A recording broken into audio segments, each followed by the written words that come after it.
So I'm wearing a slightly different hat now. I'm talking about one of the other imaging resources, or the other imaging resource run by EBI on behalf of that team. Apologies in advance to the EMPIAR team, because looking at the time, I've cut the slides down while we were talking to the bare minimum so that we don't get too far off track. And just to give a little bit of context as to why the resources are split the way they are, the oldest sort of imaging, in some sense imaging related resource at EBI is the Protein Data Bank, which is in fact probably the oldest resource in computational biology. It's over 50 years old now. And Protein Data Bank is about structure, which was originally mostly derived from crystallography. But then when the cryo-EM revolution really kicked off, the community wanted somewhere to deposit the electron density maps that are used as part of cryo-EM to generate structures. And so the Electron Microscopy Data Bank, EMDB, was founded in 2002. But the structures or the density maps themselves actually come from lots and lots and lots of two-dimensional EM images.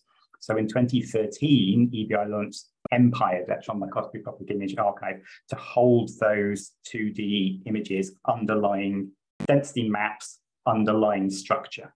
And then the BioImage Archive actually followed quite a bit later and is a much more general resource.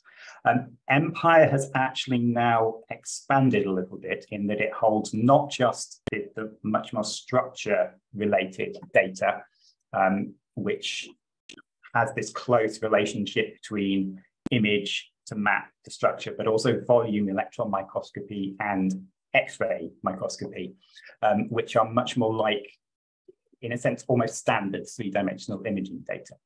And these two sort of different types of data that EMPIAR hold actually get used in different ways.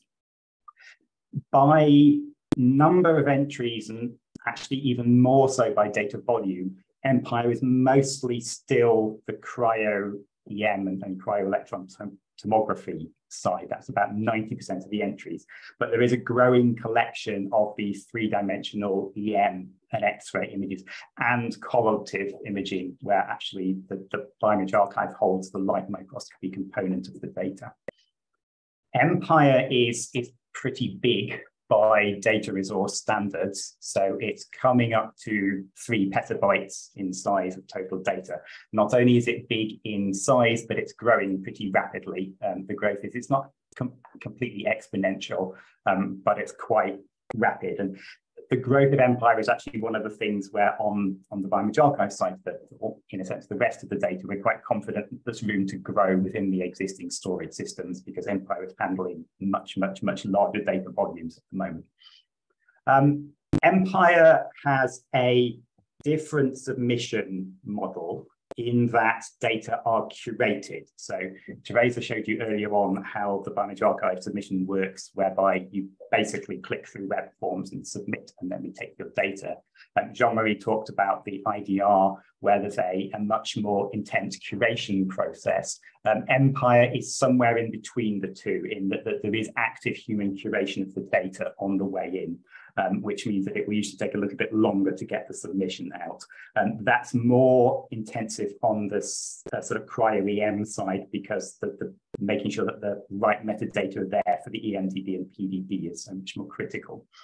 Once the data's there, you can access it by lots of different mechanisms, different download options. The different download options are necessary because data sets in EMPIAR can be tens of terabytes large, and downloading 70 terabytes of data by sort of normal HTTP will take quite a while.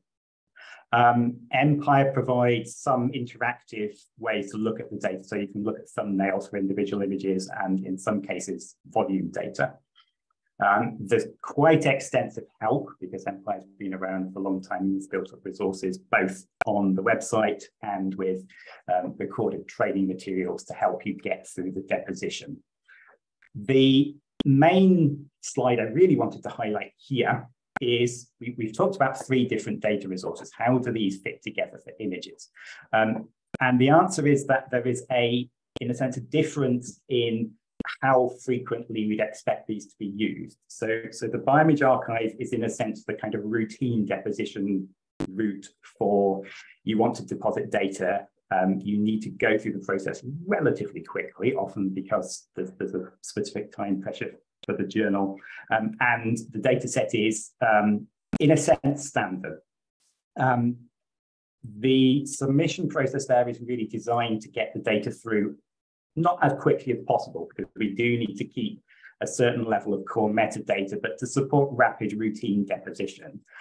IDR, as Jean-Marie mentioned, have a much more in-depth curation process, which enables much more potential for the data later on, if it's worth investing the time in that data, because that does take quite a lot of time. And that's where Jean-Marie said IDR needs to be selective about which data sets it takes.